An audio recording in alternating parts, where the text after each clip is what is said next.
welcome to Identifying Chemical Reactions. First, we're going to start by talking about the parts of a chemical reaction and generally how you read a chemical reaction. You have on the left side of the arrow, so the arrow is our big dividing line between the stuff that we start with and the stuff that we end up with. In many ways, the arrow sign functions a lot like an equal sign in math. So on the left side of the arrow, we have what we call our reactant, and that is the stuff that we start with, so the chemicals that we start with. In this case, we're starting with solid zinc, and we're starting with a silver nitrate solution. On the other side, we have what we call the products, or the stuff that we end up with. So we can tell this is a chemical change because we started over here with solid zinc, and over here we end up with our zinc bonded in a solution. Whereas we also end up, our silver over here is bonded in a solution, and our silver over here is now solid. So we can see from looking at this reaction that clearly a chemical change has occurred. There are two types of numbers that you're going to see here. You're going to see something called coefficients. Coefficients are these large numbers that are out front. What's important to note is that there always is a coefficient. We just might not see it. For example, there's actually an invisible 1 there. And there's an invisible 1 there as well. We just don't write those, as you know. Chemists like to skip out on writing 1s whenever we can. Some of the other things you're going to notice here, you notice your basic element and compound symbols that we've talked about, and you're going to notice your symbols that will depict your state of matter.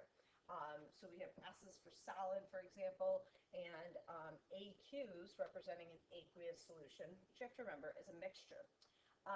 In this equation, we have these plus signs that are separating the different substances or different mixtures that we have. So that separates that solid zinc from the silver nitrate solution, separates that solid silver from the zinc nitrate solution. So some of the things that you see here, you see that plus sign separating the reactants and the products. Keep in mind that does in many ways function like a plus sign in math, but we never use a minus sign. So it does kind of like separate terms and things like that. We have our arrow, which separates the reactant from the product.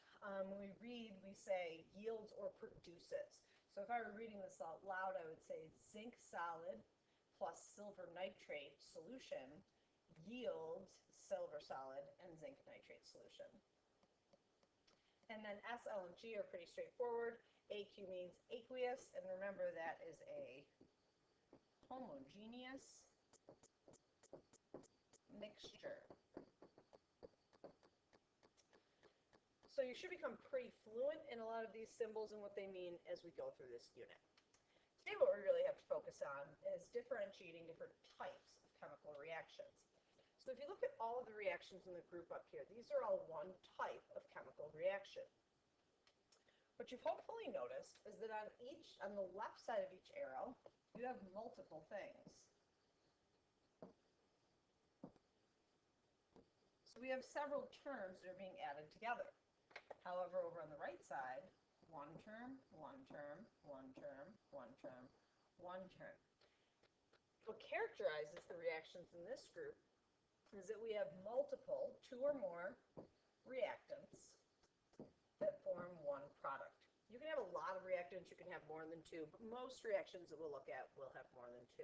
So you have 2 reactants forming one product. This is what's called a synthesis reaction.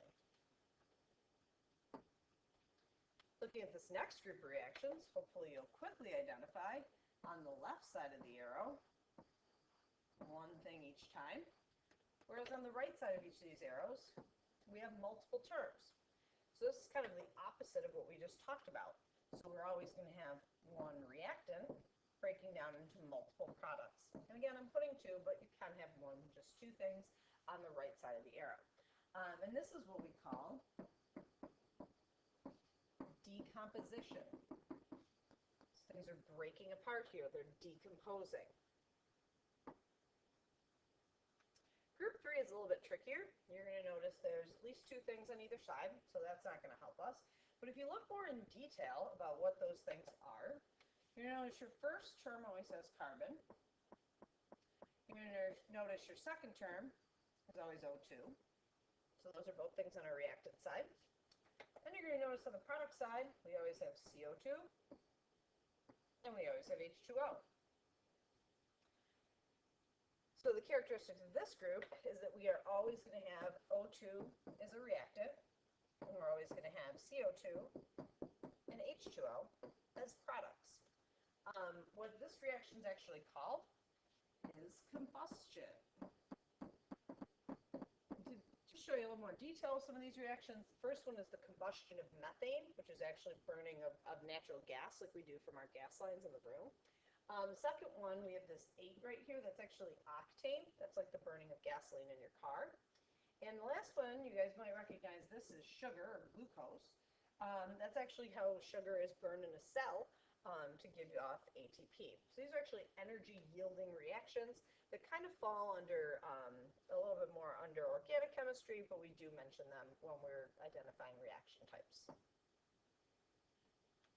Now, the next group, you notice on each side we have 2 reactants and we have 2 products. 1, 2, 1, 2 each time. You're also going to notice that we don't really have any specific elements or compounds in common with all of these reactions. So what happens in this type of reaction is in every single reaction, we have something on the left that's a free element and something else on the right that's a free element. What actually happens is that is going to replace that. So you'll notice zinc started out as silver, or I'm sorry, zinc started out single and replaced silver and silver nitrate, and we then end up with a zinc solution and solid silver by itself. So this is actually like that first reaction that we looked at. Single iron, single copper, single copper, single silver. So the characteristics of this reaction, you're going to have 2 reactants, you're going to have 2 products, you're going to have a single element on both sides.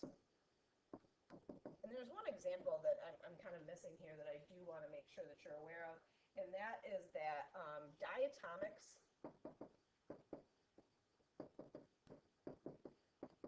count as single elements. So for example, if you have O2 by itself, that does count as a single element, or H2, anything else like that. A reaction that you guys have done that looks like this is if you react magnesium with hydrochloric acid,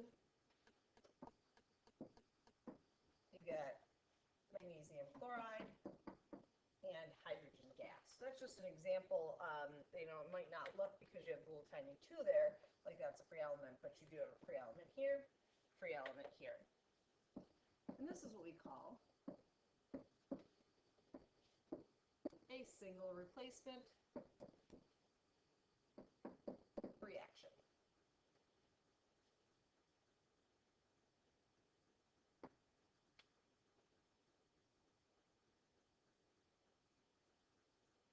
Next group, what you're going to notice here, we're still doing 2 reactants, 2 products, and you should not see a single free element anywhere.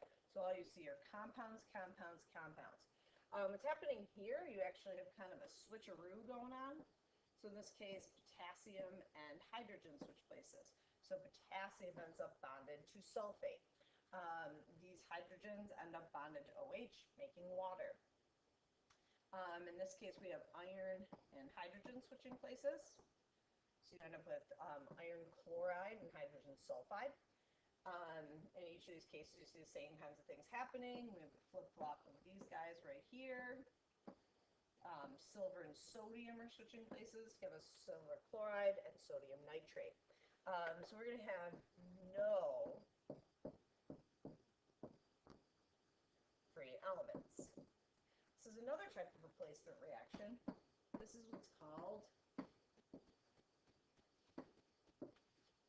a double replacement reaction. And this is more like a square dance, the old switcheroo. We don't have anybody ending up single here.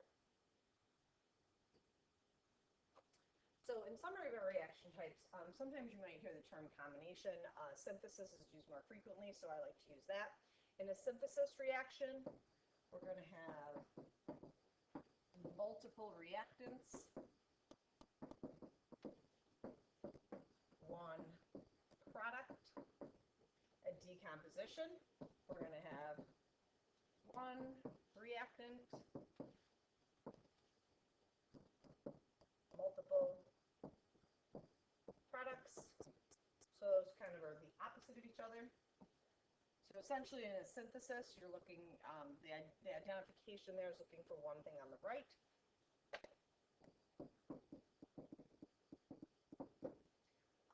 In a decomposition, you're looking for one thing on the left. That helps tell those apart. A combustion reaction is a carbon fuel plus oxygen gas, making CO2 and H2O. And I specifically in these look for O2, CO2, and H2O. You got all three of those, probably have a combustion reaction. Single versus double replacement. In each case, remember you're going to have two reactants and two products. We have kind of that switching going on where somebody switches places with someone else. In a single replacement reaction, two reactants, two products, and you need to have a free element on both sides. In a double replacement reaction, we still got that two reactant, two product thing going on, but we should have no free elements whatsoever. That will help differentiate that from combustion, which has O2, which is one free element.